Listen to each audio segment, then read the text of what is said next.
Do. With the Dumont. Good afternoon. My name is Ryan Dumont with Goosehead Insurance with the Dumont Agency, doing business as Goosehead Insurance.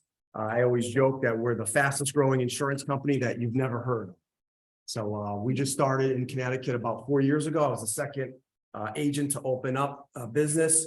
We're out of Dallas, Texas. We have a huge presence in Texas and California, but all across the US.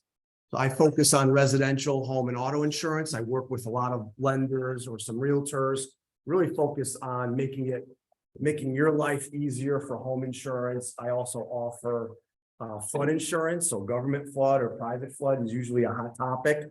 So what I wanted to discuss today and kind of piggyback on Carlene's ideas is just give you some ideas around marketing. So I'm only speaking for about 10-15 minutes. And I got 3 bullet points here. So just give you some ideas about LinkedIn best practices. Who is on or uses LinkedIn? Got a few hands. All right, awesome. About half the group here. So just a couple useful practices on LinkedIn, how we can increase referrals. Everyone likes referrals. Is that like the name of the game here, right? How can an insurance discussion help with prospecting? And you may say, what? We have some really neat idea that's really gaining some traction just around that. And then we'll hit on some top insurance pain points for realtors. So any questions kind of before I dive into it? So first, are we building our own brand? So these are things to think about. I know Carlene's going to kind of get into this a little bit more on the marketing side, but is everyone doing as much as you can? Are you involved with social media? Are you doing Facebook, Instagram, TikTok, LinkedIn? They say focus on 1 or 2, do 1 or 2 very well, and don't spread yourself really thin. So focus on 1 or 2, whatever you know your audience is that's geared to. Focus on that. Anyone using Nextdoor? Right, not a lot of folks just in general using that, but I don't know if you've had some success or at least getting your brand out there. So some realtors are. Do you have an email marketing? Something as simple as this. Is it targeted? So I have one, and I can tell you it's very targeted for lenders, realtors. I have one for financial advisors, attorneys. So depending on the topic, I'm very targeted on what I want to hit. I even have a list of realtors who have responded to me for flood insurance, who have questions about flood, and they're very interested in just flood insurance in general, what their options are, and I can be very targeted for them. So do you have your own email marketing list? Maybe it's a certain age bracket or demographics or by town. Maybe it's families that are sports related or not. So do you have an email list, and how targeted is it? LinkedIn, I'm just going to share with you one best practice here shortly on how to utilize LinkedIn. Something we've kind of forgotten about because of social media and in the digital age with email, but how many are doing just a handwritten note? Right? Perfect, like 2, 3 in this group. So I'm going back to it as well, because we're not receiving anything in the mail, really. I mean, other than even direct marketing, I don't see a ton of direct marketing anymore in the mail. And you could, not sure how successful that is, but handwritten notes, if it's handwritten, what are you doing first? You're at least going to open it, right? So going back to handwritten notes, do you know all your customers in the last 2 years? Do you know what their interests are outside of work? Do they have a hobby, right? Maybe just write a little note, or if they're a cook, they like to cook, maybe just send them a new recipe. Hey, thought you may be interested in this. I saw this. I thought of you immediately, right? Just send them a little recipe with the card, right? You receive that. How great would that be? Just an example of what I do on every birthday. I have a list of all my clients, and I send them, it's a handwritten, it's actually just a pre-made card that I had a marketing person draft up. But it has all my contact information and said, hey, wish you the best in this new year. Happy birthday. I include a $1 lotto ticket, scratch off, and then my business card, right? Because we're always looking for referrals, but I don't know how many other insurance agents are doing that. Probably not too many. So at least on their date, on their birthday, they're at least getting one card from me.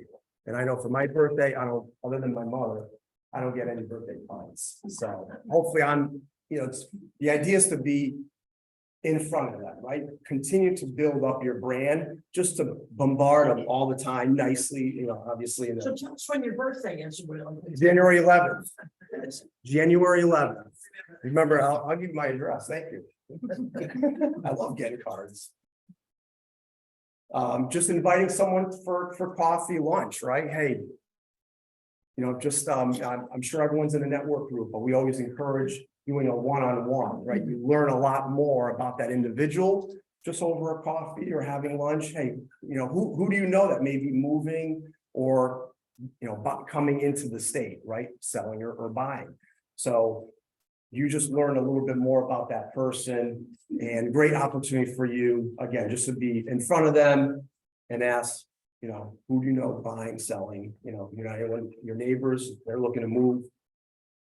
Right, our goal should just get one referral out of every interaction, right? Just get one more referral. If we did that, you could, simply double your business over 1 year. Okay, so LinkedIn best practices for referral. The goal here, and I'll kind of walk you through this process, is really just to send out an email introduction in order to get a phone call, a warm phone call, right? So we're not cold calling. And I know a financial advisor, he was struggling throughout his career. He kind of tapped into this, he figured this out, and it just propelled him in his business. And now he has an ebook on this. I may do future webinars with him, but he really kind of cracked the code on how to utilize LinkedIn to get referrals. In a nutshell, this is kind of what he does. So in LinkedIn, and I just spoke with a realtor this morning, he had asked, I need to know someone in this company. And he did a blast email to all of us. I'm like, did you try LinkedIn first? He's like, no, this is how you do it. So when you're in LinkedIn, you go to your connections, right? And I just did this as an example this week. I'm in Southington, so Bristol's right next to us. We have ESPN, who may be going through some layoffs, unfortunately. But as a real estate agent, you may want to know who's hiring or laying off in an industry or a corporation in your area. That could be some opportunities, right? Folks got to sell, they got to move out of state. So I did a search for ESPN. I just want to tell me like how I'm doing on time, but 5 more minutes. So I went in on LinkedIn under your connections, right? You can search with filters. So I added first and second connection and not even third. So I did first connection, second connection, previous employer and current employer as ESPN. Now I know like 3 people that work at ESPN and they're all on the tech side. It came up 300 people that I'm connected with, first or second. In particular, I was looking for someone from HR, right? If you can get someone, oh man, like Carlene knows Jill, who's head of HR at ESPN. Wow, that'd be a great introduction for me, right? And this is what this financial advisor has done. So he does this search, first, second, and then if you get into your third connections, it gets really crazy, right? It's like 7-degree separation of Kevin Bacon. Like third connections, you have 1,000 connections with just in LinkedIn alone at one company. But first and second, I had over 300 connections. I looked through, and one of my friends, Anthony, he like knew 5-6 people right at ESPN. So what my goal would be, I could write down these 5 names, right, that my close friend Anthony knows, and I could call Anthony, or next time I see him, I could say, hey, by the way, I'm looking to grow my business, expand my network. Here's 5 people that I see that you're connected with. Could you recommend if I could call 1 or 2 of them? And Anthony will take that list and he'll say, Carlene's awesome. Yeah, definitely give her a call. And in fact, she coaches her daughter's softball team, so you guys may hit it off because I'm a little league coach. So definitely call Carlene, right? Joe, don't call Joe, like, he's just a jerk, don't call Joe. So he rattles off through the 5 names and they just scrub it for you, right? So the goal there is just to send an email, right? So at this point, he just sends, he gets the email, that's easy enough these days. Hey, I'm friends with Anthony, I'm very close, I see that we're connected through LinkedIn. In fact, he even told me that you coach your daughter's softball team. I think we may have some connections. I'm looking to expand my network. Can we have a 5 or 10 minute call to see if we have any synergy? Right? If you send 5 of those out, you'll probably get 2 or 3 responses because it's so personal. And then out of those 2 or 3, right, you're trying to have a conversation. Hey, what do you do? Let's grab a coffee or lunch, right? And then after that conversation, you're just opening up a sphere of contacts that you didn't have prior, right?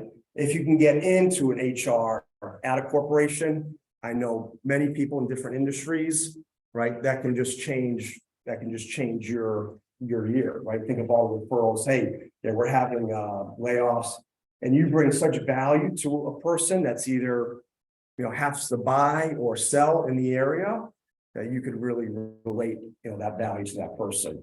So the whole goal there is really just to, get a connection, send an email, lead to a phone call, and it just, expand your centers of influence. And we have so many connections just on LinkedIn. It's like something like over 70% of people on LinkedIn make over $100,000. So it's like their old Rolodex. It's an excellent source of referrals, contacts, etc. Any questions with just that? You think it's helpful? Okay. All right, next, how can insurance discussion help with prospecting? You may not be comfortable doing this, but we actually, across the country, we have some agents with some lenders doing this, and they're having a lot of success. So right now, if you're not aware, you're probably aware with your own policies, your home and auto insurance is going up. We're not seeing it too bad here in Connecticut, but other states, it's pretty bad. But right now, even our rates are going up. So what we propose is go back, ideally 11 months, because everyone's getting their insurance renewals now, right? So typically 1 month before you bought that house, you go back to your customer and you may say, it's just an opportunity to reconnect, right? Hey, Carlene, I know, you bought that home last year, and this could be an email or phone call. This may be a good time. I know Ryan, he's an insurance agent, he's a broker, he shops the market. I don't know what your insurance has done or if it's going up at renewal, but he'll shop it out and see if you can save some money, right? And you can go 2 ways. You can either send me the agent and we can run it, or we have what's called a digital agent. 2 minutes, they go online, they put in 2 minutes worth of information, and it starts compiling the rates already. So they could do it in 2 minutes. I just text this link out, and then in 2 minutes, they can see all the home insurance rates behind the scenes. We're quoting out 20 companies, and we'll post like the top 3. And they can say, wow, this is $500 less, or no, this is, pretty competitive what I have. But all it is you're bringing value to that person. You're trying to save them money. And ultimately, it's just an excuse, right, to reconnect to that person. Hey, let's grab coffee, let's grab lunch. Let's see what's changed over the last 11, 12 months. But you could go back to 2 years and do this, right? 2, 3 years. And if you've had 1, 2, 4 transactions per month, right, that'll just give you one new thing every month to reconnect. Okay. But the folks that are doing that, they are having success because it is a pain point right now.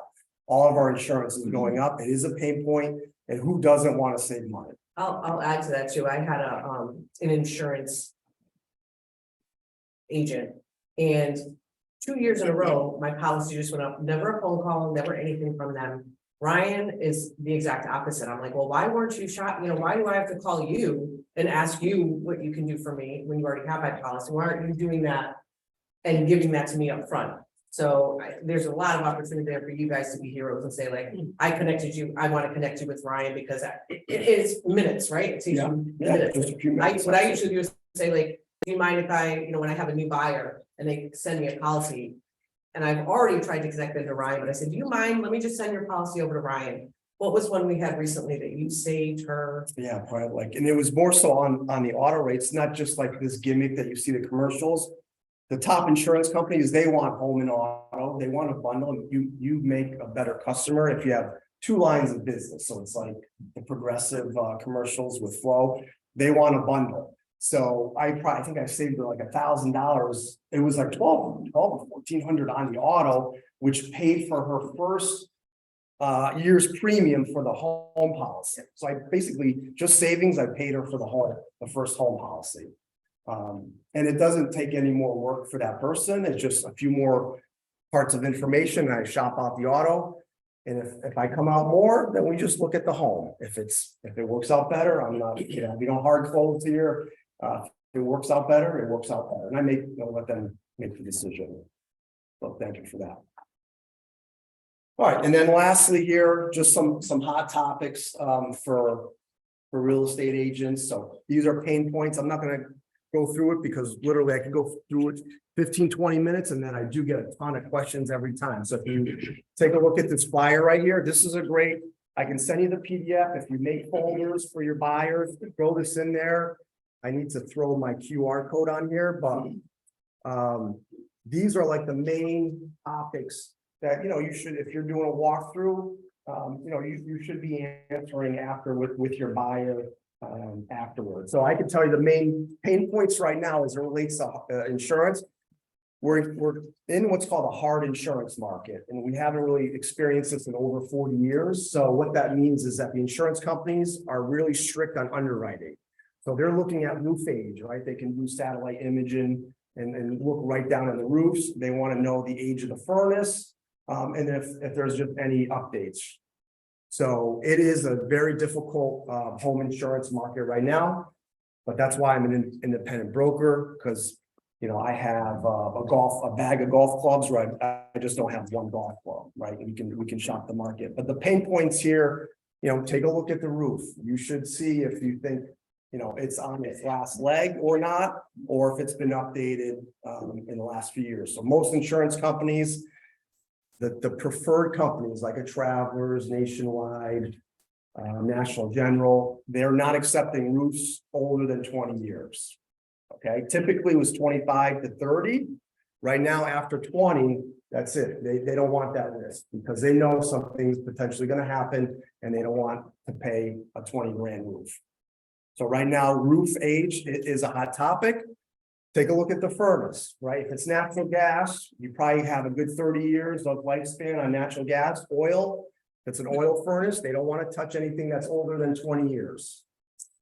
Also for oil, look at the oil tank, because the heating person who may come in to service the furnace, they don't really care about the tank, right? It's the oil company. And I just had unfortunate customer go through this.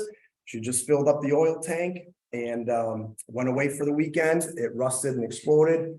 200 gallons of oil in the basement. Home insurance does not cover fuel leakage. Fortunately, I added another endorsement which covered the furnace.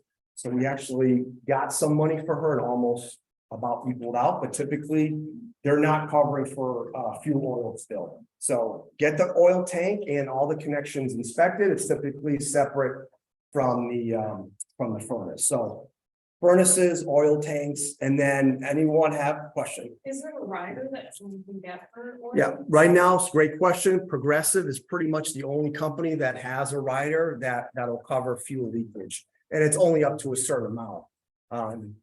Most of them have what's called equipment breakdown coverage, which in this case I added, and it covered the furnace because the furnace malfunctioned. So we kind of blamed things on the furnace, even though it was not. We really had to push back with Travelers, but Travelers stepped up and did very well in that claim.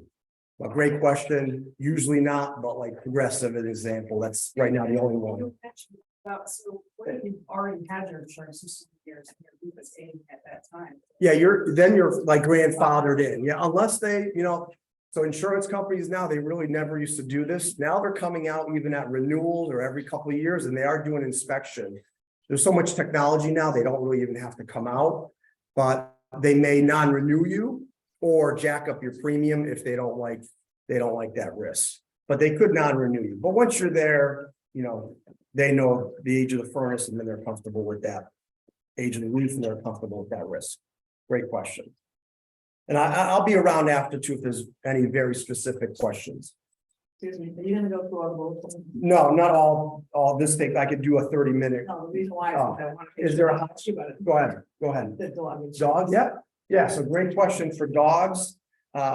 So most, we're concerned about liability, right? So if a dog bites someone, there could be a potential liability. Some dogs are stronger than others, right? The pit bull bites down, it's not releasing its jaw like a golden retriever. Even though I have a customer who has a golden retriever and now it has a bite history because it did jump the fence and go after someone walking. So it could be a golden retriever too. Most insurance carriers are not, they don't want pit bulls, Rottweilers, and Dobermans, and wolf hybrids. Those are the four, and there are wolf hybrids out there. But those are the main ones out there. Other than that, even German Shepherds now are usually pretty good. They just, if they know of it, or we should ask the agent or asking, do you have any dogs, breeds, any bite history? We can't write the Travelers, for example. They're not writing any of those breeds. You could say, well, I'm gonna hide the dog. I call it, you're gonna have phantom insurance. So God forbid the dog bites someone, they're gonna go after you. The insurance is not gonna pick up. So you'd want to go with a company that is either covering the dog breed, and there are, or if you're like, I have a customer with a 14-year-old pit bull, it hardly moves. We have one company that will just exclude liability on the dog. So God forbid the dog bites someone, that customer is not covered. However, they have a very competitive home premium where they would be paying 50, 60, 70% more if they went with a company that covered the dog. He's like, listen, my pit bull doesn't move. It goes outside with me, comes back in. So great question there. Another question in the back. How are insurance companies handling this issue when it comes to fair housing? If somebody supposedly has an emotional dog that is a pit bull? I actually had this happen to me the other day. That's a And great, even with great question. NAR and everything else, no one has an answer to that. Great question. I haven't come across that scenario. I can't say the carriers are, more, some are more open to conversation than others. So, right? Like I have a direct dial. List, he has that big list, Yeah, and he was renting a house and the tenant had the pit bull, which was emotional support, and that Yep. was the first thing she came at us with. yeah. Um, That's a great point. So I have carriers that will cover the pit bull. It may be a little bit more expensive, but in that case, we probably have to go to the underwriter and say, and prove to them, this is an emotional support dog.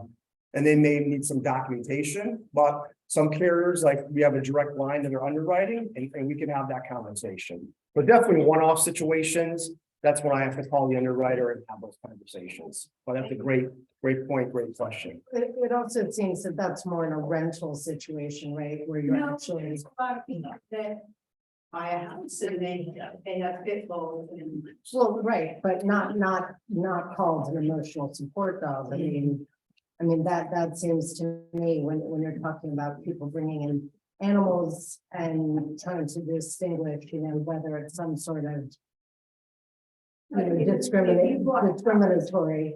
Yeah, but say you bought a house and you had a pit bull. and Right, you were well, trying to that- get it right, insured, but and those- the pit bull is your emotional support for that. If it happens, it's definitely a very unique situation where someone will have an option for that, but that's not super common. So I don't think the insurance companies are rushing to handle that, but there are solutions for that. Absolutely. Okay. But usually it's a different breed if it's but we just would have to talk to the insurance company and make sure that they're comfortable with that and then take it from there. That's why, in that case, you'd have to work with an independent broker such as myself. You can't go just with one carrier because they'll say no, and then that's it. But I'll be here afterwards. I want to kind of pass the mic on to our next speaker. So hopefully you can just to recap, right? Just reach out to your customers in the last couple of years, right? Just reconnect with them, have coffee, have lunch, ask them what has changed, what their hobby is, what they're interested. Oh, by the way, do you know anyone and you're selling? If you're not using LinkedIn, or if you are, take a look at that. And I can even send you over a PDF on on the outlines and then even a sample email if you want to go that approach. But hopefully one of those will stir up some marketing ideas. And then for pain points, reach out to me and I'm happy to go over any of these with you after. So again, Ryan Dumont, Goose Insurance. I am in Sillington, but I handle all of Connecticut. So I will pass it on to the next speaker. Do you have the flyers? Absolutely. Yep. That same one. And I can send it over via PDF too. Perfect. You don't want it? No, I do. Thank you. I'm attorney Kirsten Menzilo. I just was sort of jumping in with these guys talking about relationships and how really they're so important. Having that person that you can call, whether it's Ryan calling them on the fly, talking about insurance, talking about your situation, talking about any last minute problems, which we all know come up. Certainly on the lending side, having someone like Carlene that we can text, call, reach out to, really develop a relationship just helps in any transaction. As we all know, these transactions can be simple and they can be extremely complicated, even though, you know, basically it's the same formula.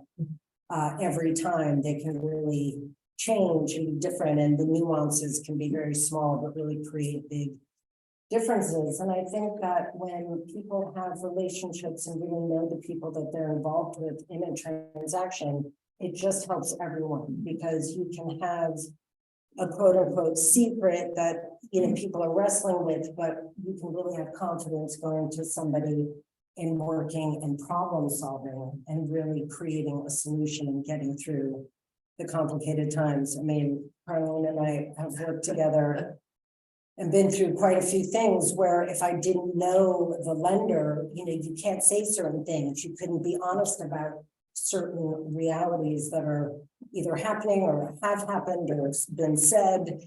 And so at least we can get together as a team and really try to problem solve. And I think that's really what it's all about. I mean, there's a million attorneys, there's a million realtors, there's a million lenders.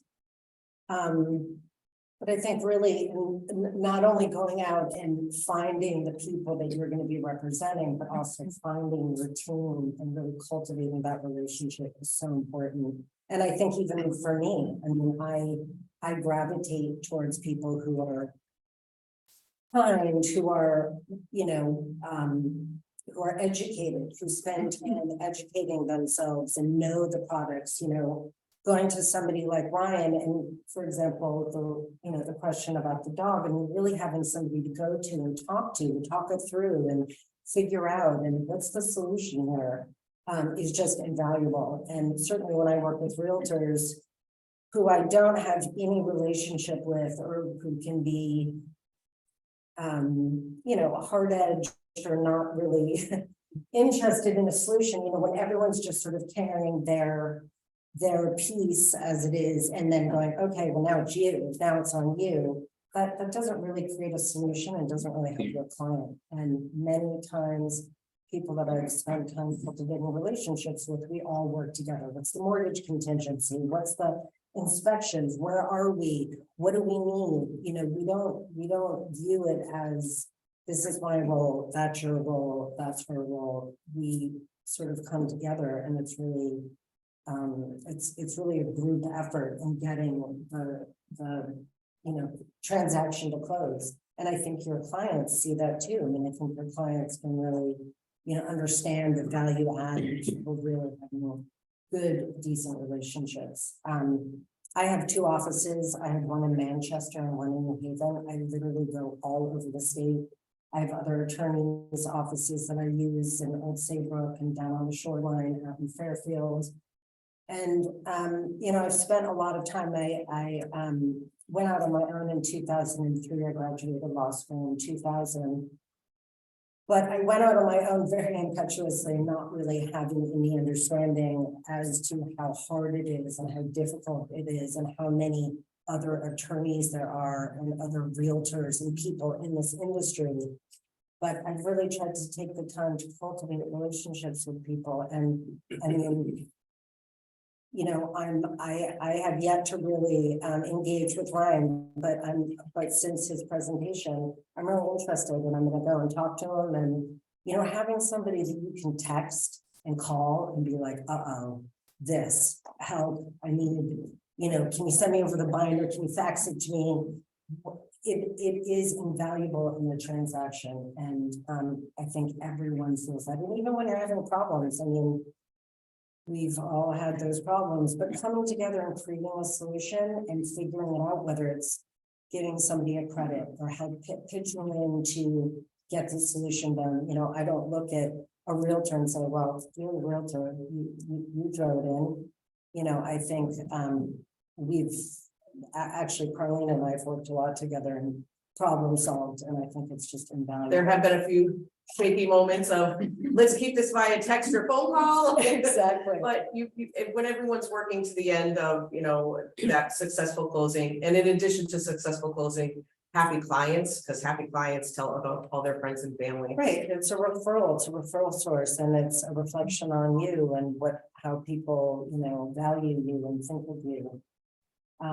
So anyway, I am available. I'm always available to talk about purchases, sales, refinances. If you want to walk through, if you have a client you want to talk about, or just want to talk about the process, I really try to make myself available. I give everyone my cell phone. I answer my phone, my email, my texts, basically 7 days a week. But I think it's just really important to think about relationships and really working on cultivating those. So that's really all I have to say this afternoon.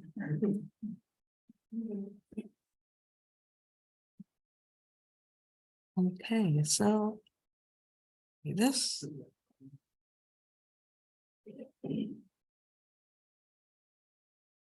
Hey, Ryan.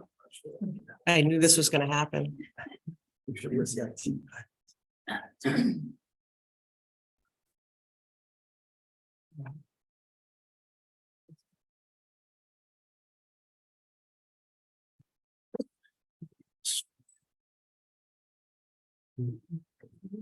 Crystal on? You want me to? Do you know? Yeah. Oh, here comes Crystal.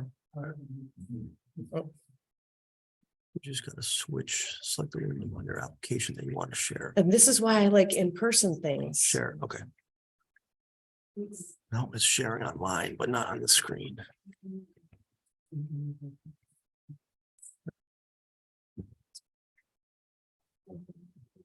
That's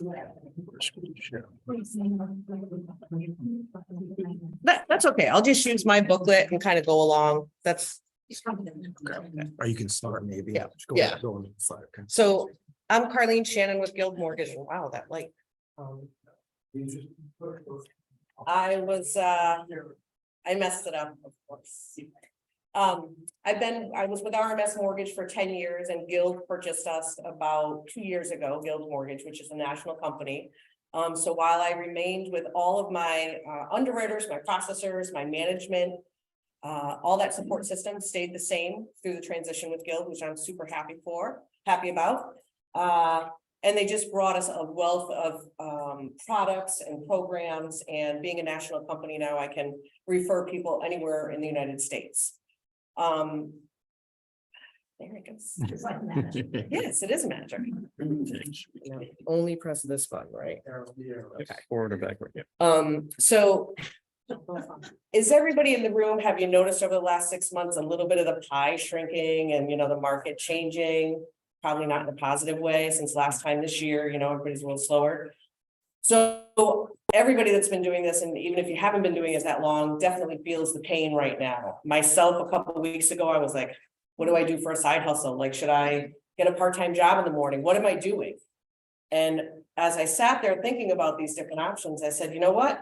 I need to be doing my work, what I should be doing, my job as a loan originator, as an outside salesperson, as someone that builds relationships with realtors and attorneys and insurance agents.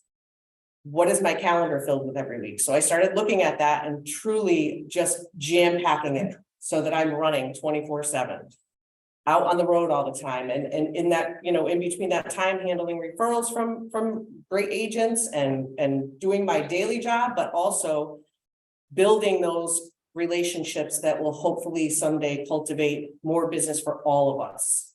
Not everybody's going to be here in 6 months. in this industry. That's just the fact of the matter, but in 2008, which I lived and worked through, 2009 was my best year ever as a loan originator. So when the market constricts, it always comes back.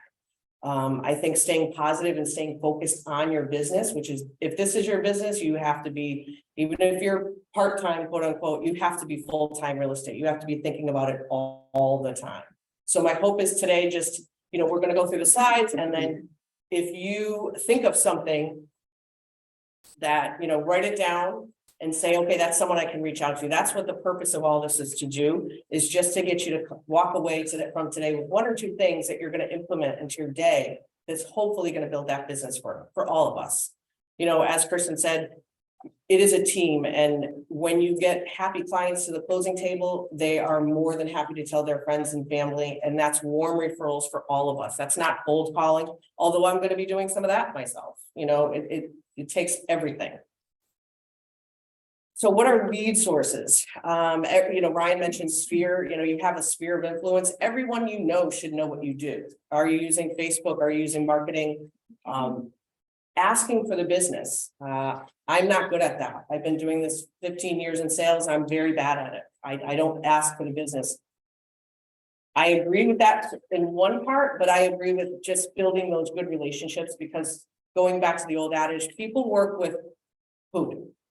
People that they know, like, and trust, right? And that only happens over time, and it only happens over experience with somebody.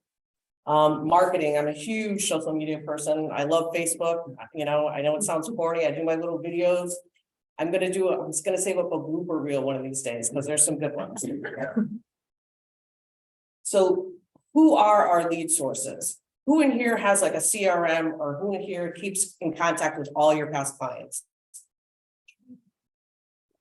I have a database that's an Excel spreadsheet, and it is simply first name, last name, and address. That's all perfectly legal information for any of us to have. And no matter, you can take that with you, no matter what company you're with, no matter where you move, where you go, you should at least have that. I think we are going to be getting back to old school things, like to Ryan's point about making a personal note and sending that out. And who are you? Everybody I talk to, I friend them on Facebook. I've been now friending every realtor that comes up as someone I might know. I friend them. So if I know Krista has her son Paulie's in sports. Are you friends with everybody that's on his team? Yes, everyone that's on. You can think of in your own world, whoever you have, you want to make sure that every connection that you come in contact with knows what you do, and that that's your livelihood and your career. Business partners. I mean, of course, real estate agents are my top, attorneys, insurance agents, but these are other people like financial advisors, CPAs. Get to be friends with those, because those types of people, because when they have a client that's moving to Florida, they're going to know that a financial advisor, a local financial advisor, is probably going to know before a real estate agent knows that their client's even thinking about doing this. They're giving them a call and they're saying, hey, what, should I take this money out of my reserve or my 401k or whatever account? We're thinking about moving to Florida. They won't have that conversation. They might be able to then say, yes, definitely give Stacy a call. She's a great listing agent in your area. CPAs, CPAs, and a lot of these people know, like one of Ryan's best asks for networking groups is, anyone who's going through a life change. Most of these people will know that. Divorce attorneys, unfortunately divorce happens, but both of those parties need help. We need to help them move on to that next stage of their life.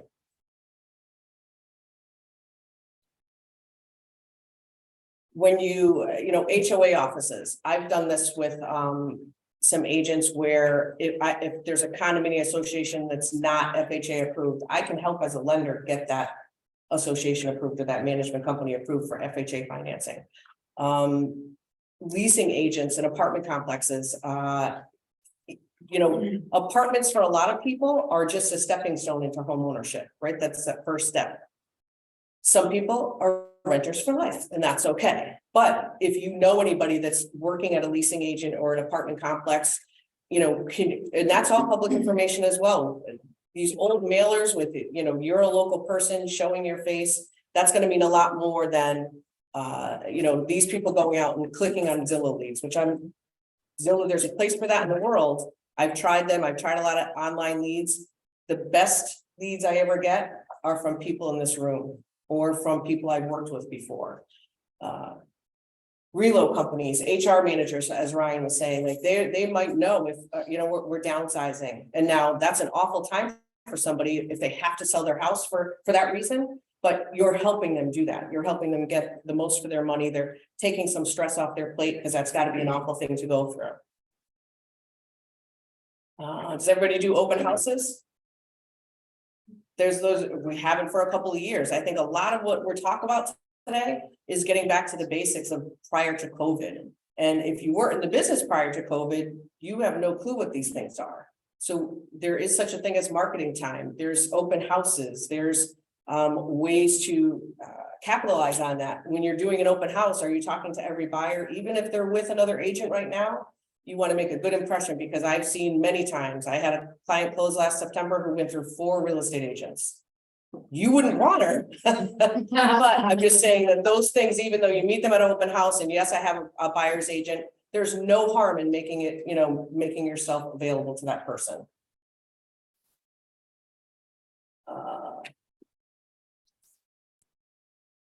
I do, you know, your Tuesday updates, you should have something that you're doing on a weekly basis, whether it's your social media, whether it's making, you know, 50 phone calls to past clients, whether it's, you know, I'm not a big fan of time blocking. I like to kind of live a little more freestyle than that, but you should have an idea of what you're going to do and try doing it consistently, because I think really consistency is what's going to get a lot of us through this tough market, because there is light at the end of the tunnel. There will be inventory again.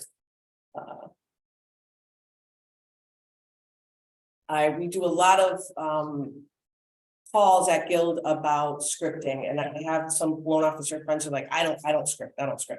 If you've been doing your job for any length of time, you absolutely script. The thing with scripting is once in a while you have to change it up. Once in a while you have to revise it or revamp it. Even if something's still working, what could I do that's better that might connect with 2 or 3 more people that I'm connecting with?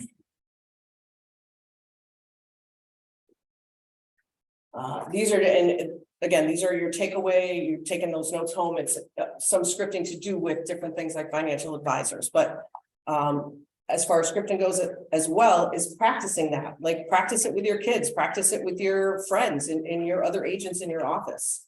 That never hurts to become a little bit better in that respect. Anybody work with builders? So I think though, like builders are, and how's the new construction going right now? I think we're getting back from the supply chain issues that were here for a couple of years. We're going to start seeing more of that come back into play. So are you connected with every builder that you've talked to or worked with in the past? Again, you know, the coffee and lunch, that's key. You can send emails, you can do posts and everything, but that face-to-face is super important. I rarely get an opportunity to refer a client because most of my clients are from real estate agents, but there are occasions when I can. And, you know, I would be hesitant if you have a lender saying, I'm going to send you 5 or 6 leads a month. Probably not going to happen. I don't know where they're getting it, because even, like I said, we've tried the online, the Google leads and such.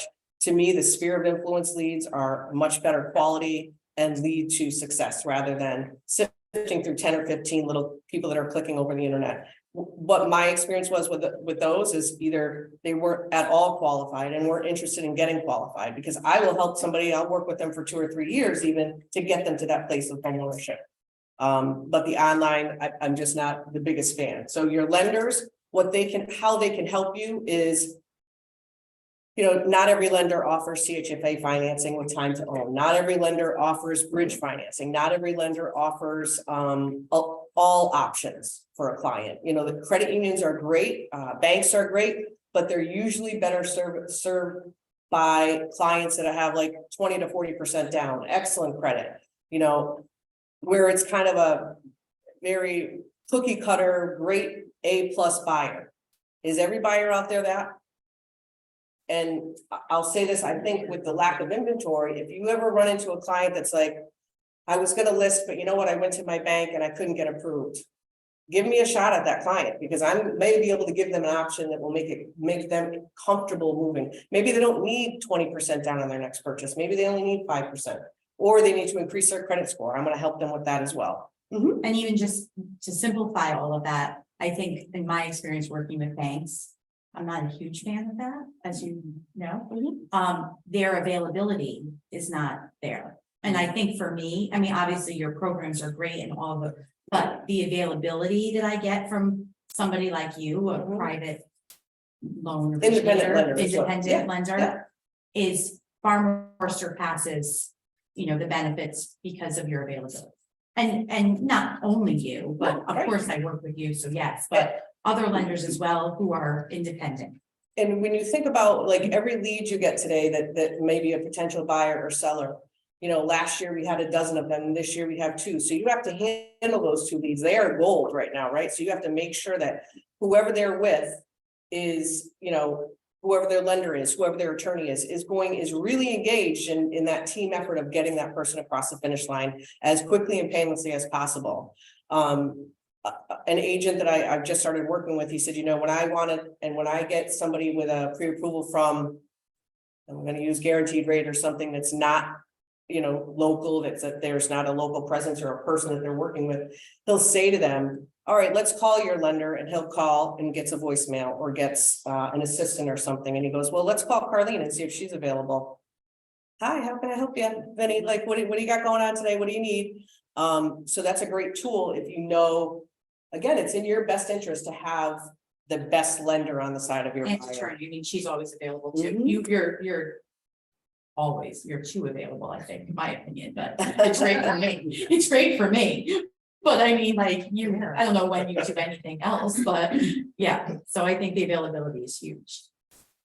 This is a great one for agents. You know, this is another thing. You do have to be your own cheerleader a lot. So whatever certifications you have, everybody should know about it. Like you should be blasting it on Facebook. Hey, I just got I know that there's first time home buyer one. What are the other certifications you guys can get? CRS, Relo, there's No, ePro. is there technically a luxury sales one too? Yeah, Like, yes. so all those kinds of things that you guys can get for extra credit, if you will, or add to your business card, everybody needs to know about that because it gives you a leg up on the next person that may be just doing the bare minimum to get by. And there, you know, let's be honest, there's a ton of lenders out there that do not know product and don't care. They throw everything into underwriting, whatever sticks is great. I would be mortified to have a pre-approval get denied after going under contract. That would be just not acceptable. So again, it's becomes more and more important to work only with professionals. Marketing, do we do, you know, Ryan does the notes. Does anybody do any kind of marketing to your past clients? I've just started doing pop buys yesterday. I brought buckets of Coronas to real estate offices as something to do that, you know. I know, I don't know. I ran out. So you want to make sure you're marketing.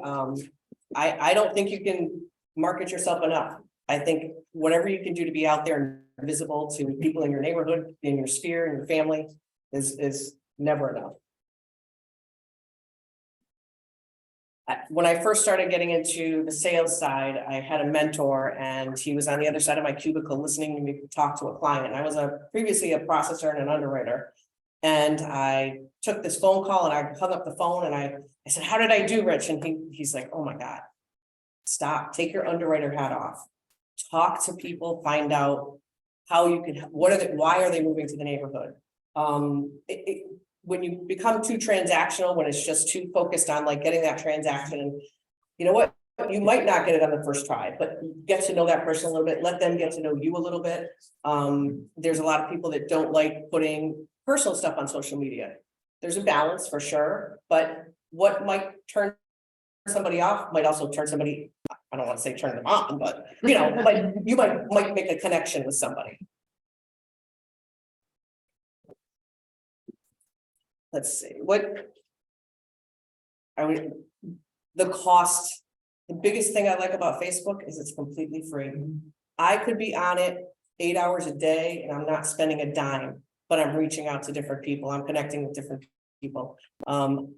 I think some mailers are, if they're very targeted, like we said, you know, you gotta, when you've sold a house, do you do just sold in your neighborhood postcards or even better door knockers, you know, like door hangers, if you're doing a great neighborhood and you want to make sure that you can knock on doors and meet people. Again, it shows your this is your career. It's not just something you're doing part-time that you're trying to fill a few hours on the weekend, and you know, this is your career.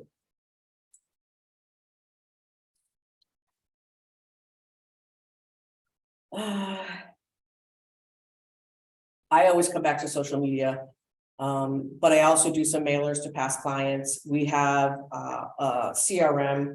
Does everybody here have a CRM that they use? What brand? Which one? Compass? Compass. Has anybody ever heard of HomeBot? That's one that we offer at Guild. You technically have to partner with a lender, but it's free up to 50 clients. So it's the best thing about HomeBot is it keeps your client in your sphere. So they get a monthly newsletter based on where they're looking to buy or where they own. And what happens when a client goes online and says, oh, I wonder what the values are doing in my neighborhood? Where do they go? Still over truly. And what happens when they're out there? Anyone can get them. They're gonna run into lots of other agents, right? When the HomeBot email, it gives them everything. Everything's very intuitive, like finance based. It asks them questions that it gives them a lot of opportunity to explore, like how their home is going to help them through retirement, all those kind of things. But for me, the best part of it is it keeps them in your world. Nobody else has access to that client, and you're providing all the information they could ever begin to find on Zillow and Realtor.com and all those other places.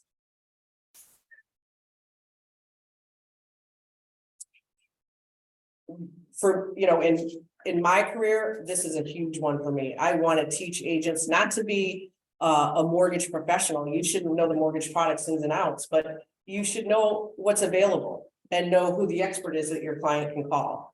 Time to own. Has everybody heard of time to own? That's a big one. And it just came back out again. And when I tell you, it is pretty complicated to figure out who qualifies for 50,000, for the 25,000, what property qualifies, is their income level correct? It's not something that's just you have this credit score and you're purchasing a home, so they're writing a check for $25,000, which is what the public assumes it is. So I do a lot of seminars on that, time to own, and kind of how to, like, what areas are, so up to $50,000 is high and very high opportunity areas. Where would you think those areas are? Very places like that, Hmm? the cities, You would think that, right? I would think that. It's not. It's Cheshire, Avon. I don't know what their thought process is, but it's the nicer areas that are, I think it's because there's no chapel financing in those areas, so there's trying to spread it around. Maybe, but everybody could qualify for 25,000.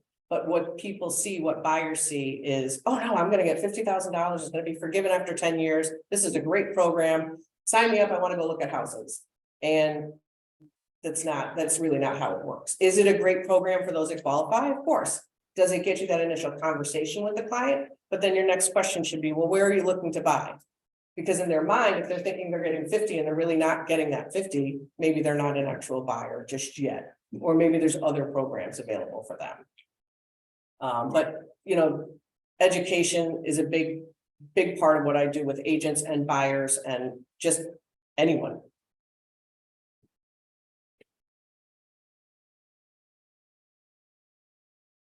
Does everybody have any kind of like surveys or anything like that they send out for their clients after closing?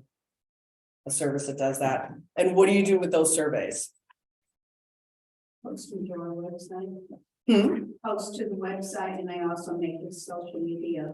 Yeah, that's huge. It's also, that's great. Somebody gave you a good review, 4 or 5 stars or whatever it is. Make sure everybody knows that you got that. That's considered being boastful. I think it's letting people know that this is what it's like to work with me, because that's very important. Somebody can say, I've been doing this however long and, I help this many clients, but are they happy at the end of the day?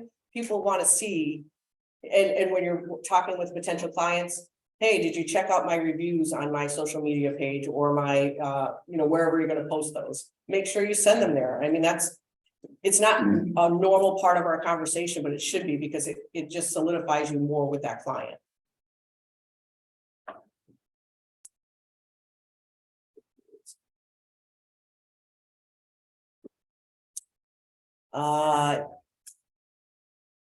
Concentrating on what you're really good at, or do you, know who your best client is? Are you not really great with a first-time home buyer because it's just too much hand-holding? That could be the case. Are you better with somebody who's a move-up buyer, or are you better with someone who's a move-down buyer? And let that be your specialty. If you have a niche, you can concentrate on that niche. I can tell you that the reason I do these types of things and I like to meet new agents, all agents, new seasoned agents, is because I look for opportunities to team up. As I said, Kirsten, Ryan, every time I send Ryan a referral, he's on it like this. That matters to me. I'm not waiting around for a homeowner's binder to get it clear to close. I just think that teamwork definitely makes the dream work, and the clients then will refer more business. And now I would just like, anybody have any questions about anything? So I wanted to pick your brain a little bit. We have FHA buyers Mhm. that we have written lots and lots of offers and we can't get anything accepted. Any creative things Yep. that you've seen? Yep. I have had now CHAPA down payment assistance or CHAPA time to own. Typically, the word out there is you're never going to get your offer accepted. It's never going to happen. They're at the bottom of the pile. I had 2 closings in April that were CHAPA DAPs in under 30 days. I have 2 more accepted offers in the last 2 weeks for CHAPA DAP. It's basically my pipeline right now. And what the buyer's agent will do is when they're submitting their offer with all their, the offer and the pre-approval and everything, when they're emailing it to the listing agent, they're looping me in. I'm even with buyers that I have their permission, I'm putting their mid-credit score on there because with many of these CHAPA buyers, I had one that was an 800 credit score. He had 0 debt. He was a great buyer. He had 10% to put down, but why should he when he can utilize these funds? So my tip is to add, if your lender is not communicating like that with you, loop me and I'm happy to do it. They loop me into the email, I'm on it, whether it's on my phone or I'm sitting in front of my laptop, reiterating, yes, this is a CHAPA conventional. They have an excellent credit score. CHAPA is closing within 30 days. If it's a conventional loan where they're putting down 20, 30, 40%, I'm writing in the pre-approval, appraisal waiver may apply, 30-day close availability. If your lender's not engaged in the process with you, I would have them get a second opinion. I would make sure that your lending partner is willing to do that. And to Carissa's point, communication and availability, this could be on a Saturday. When do offers happen? This could be on a Saturday night, a Sunday morning. I am responding like that to say, yes, they are great buyers. I'm going to put forth the best info about the financing, and I'm available to talk to any listing agent to explain what conventional financing with CHFA is, what financing the buyer's getting, and that there are no roadblocks. Because again, I don't send pre-approvals out unless I've reviewed all the income documentation, run the tri-merge credit report, run the automated underwriting system. It's just not going to happen. I have clients that say, like, I really don't want you to pull my credit. I can't work with you. I'm not your lender, because pre-qualification letters, I had a client lose out on a property. They were waiting. The seller was willing to sign. She had a pre-qual letter from someplace in Mass that never pulled her credit. She works in New Hampshire. She's going to be living in Connecticut, but she's had 5 different addresses over the last 2 years. The next lender was, I don't know, this doesn't, I don't know. I got it on day 2, had her pre-approved by that afternoon, but by then it was too late. The seller took another offer.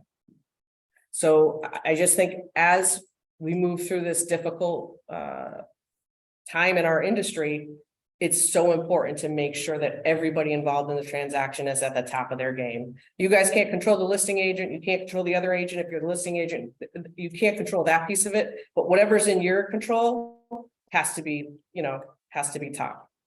Do you put that in the offer, in the pre-qualified letter, or is this a separate email with saying all that about the credit history and all that? No, on my pre-approval letter, I put that what exactly type of financing it is, what it looks like for a closing date. What the borrower's credit score is. I'm not doing that with a 620 credit score borrower, but I'm talking about well-qualified buyers. And then when you as the buyer's agent emails the listing agent, they CC me, introduce me as a lender. Again, it can be helpful. I've had instances where, because it was my pre-approval, that was helpful as well, because people are more in the Southington area. But if Carissa saw my name on one of her listings, I mean, she would feel confident and comfortable. So then I immediately, again, replied to everybody, thanking for the introduction, looking forward to working with everybody, reiterating if you have any questions at all. I mean, I don't think you're going to get that with a Rocket Mortgage or even a bank or a credit union. That's not what I worked at banks and credit unions prior to RMS, and that wasn't what they really cared about, was you guys or relationships. The availability is huge, and that's really when I started using Carlene 18 years ago with RMS. That was my draw to her 100%. I mean, it was Sunday and she was at water's edge. She'd be like, "Hi, well, on the beach, but just give me like 5 minutes." Like, she was always available, and we know with highest and best being like, you're choking over highest and best. And I'll tell you, I started a long time ago when I used to sit on the phone with a client or meet with a client, and I'm typing it in, and it's taking me an hour. Nowadays, they're applying from their phone. I'm done with my review. If they upload their documents the same day, I'm done in 15 minutes. I have no problem doing that, no matter what, day or time it is, in order to get that offer submitted. I do have a satellite office in Byron Rondo, so if anybody. Excellent. My house is right here. It's the wine room. I just shut the door sometime. But any other questions? Are you seeing anybody that is offering to pay a portion of the seller's closing costs to get a deal done? I have, yeah, that has come up, Is that not a thing now? Like, people aren't reacting that favorably to that? It's not necessary yet. I just don't think that, until there's tons of inventory out there, and we really have some kind of back and forth and negotiating. I mean, it can, whatever works. So for these people that can't get anything, they're actually using a lender who I think is in Arizona, and Arizona or California. The lender specializes in teachers and things like that. So they pay their closing costs for them. So I suggested to her recently, you're not paying your own closing costs. Why not throw that in? She wasn't kind of having it though. So when you say the lender's paying their closing The costs? lender's paying all their, so they don't have any closing costs. As Well- like a benefit to like the teachers. Yeah, they're not the teachers, but it's like anybody that's using Yeah. any kind of school environment, no matter what they do. One of them is a school councilman and a social workers and things. I would hazard a guess, though, that they're probably paying it in their rate. I don't know any lender that can do closing costs for nothing. Well, you know what, I can't sway them No. because they're happy and they think this is wonderful. And I mean, I talked to the guy. Yeah. And he seems like he's on the up and up, but at any rate, I'm just trying to. Are they they're buying in Connecticut? Are they Yes. first time home buyers? He is, she is not. Could you throw an escalation clause in there possibly? I use those when I can, but the problem is that as we go through the market, you'll appreciate this. Everything is inching up so high that Yes. I have no room. Like, the other day, they made me write one with a $2,500 first close. Like, that's I know, not it's really like- going anywhere. Maybe they have Did it. It's almost like they almost have to lower their budget, which I had to do for some, and their Yeah. price point to But be you know, able to. the thing that I'm running into is they are insistent, which I don't blame them, because they have a preteen on having 1.5 to 2 baths. Right. The pricing on these 1 bath homes is crazy, so then therefore, if you have a bath and a half or 2, it's even worse. Yeah, maybe cheaper for them to put a half bath in after they purchase Yeah, the that's home. what I'm talking about. Might be I just feel like I have to stop the pain. That's because hard, yeah. I want something, I just like, I can't take it. Like you said, the grind. Yeah. Well, That's and, you know, I keep thinking of Chapel, like, and how much are they putting down, do you know? It's an FHA loan. They have more, it's an FHA loan. They have money to put down, but they're only putting 3.5 down. I've also suggested to her that they put some more money down. But, you know, again, to your point, if they know, if people know the minimum that they have to do, they're gonna try to save their own money to travel and do whatever else they Well, want. I also, even when I have clients that are approved for CHAPA down payment and time to own, you know, the clients that have the cash or can get a gift or can take some money out of 401k, make a nice size earnest money deposit to strengthen your offer and you'll get it back at closing. Like it's not going nowhere. So So. that's sometimes helpful. And honestly, I think FHA, like I haven't seen much FHA lately at all. Yeah. I know, and you know, as the listing agent of these price properties, sometimes, you know, like you said, things go to the bottom of the barrel, and if you've got somebody that's conventional, and then we're going into, are you putting 10 down, you putting 15, you putting 20, are you waiting your inspection, you know, it's mincing hairs, you know. Yeah. I know they've lost some of these on like the new points, but we're just playing our best hand now. I like this credit score idea though, but that means that they have to agree to that and the lender would have to agree to put it on there. And well, I'm being recorded, so I'm not even positive it's compliant. I just try to think of things that, and I haven't been told I can't do it yet. But I would think if it was my credit score and I'm allowing you in writing in my, you know, I think yes, you- Carleen, you may attach. But my where it credit could bite score. me is then what if an agent said, well, you're putting her credit score, why didn't you put that credit score? Oh, you mean like doing the same thing for everybody? Yeah. Well, But I'll because- continue to do it until I Yeah. get. Well, I would think if somebody that's different, right? Some things, you know, some people accept letters, some people don't. Exactly. Some people accept escalation Right. clauses, some people don't. On the shoreline, they really don't want escalation clauses, unfortunately. I always ask the first. I always ask, would your seller accept an escalation clause? Just because I don't want ever that to be turned away because I use Because one, of that, you know. right? Any other questions? Well, thank you guys for coming. I mean, again, there is light at the end of the tunnel. We know that the market never just stops. It doesn't, but there's less pie to go around. There's a little more inventory. I see some peak in it. And there's gonna be a lot less people at the table, I would imagine, in 4 or 5 months too. A lot less agents, a lot less lenders. Only those that really are in it. Yeah, that's true. No, thank you. Thank you. Appreciate it, guys. Thank you, everyone. And if you ever have any questions, I'm always happy to help. Thank you, Ryan, and Kristen, too.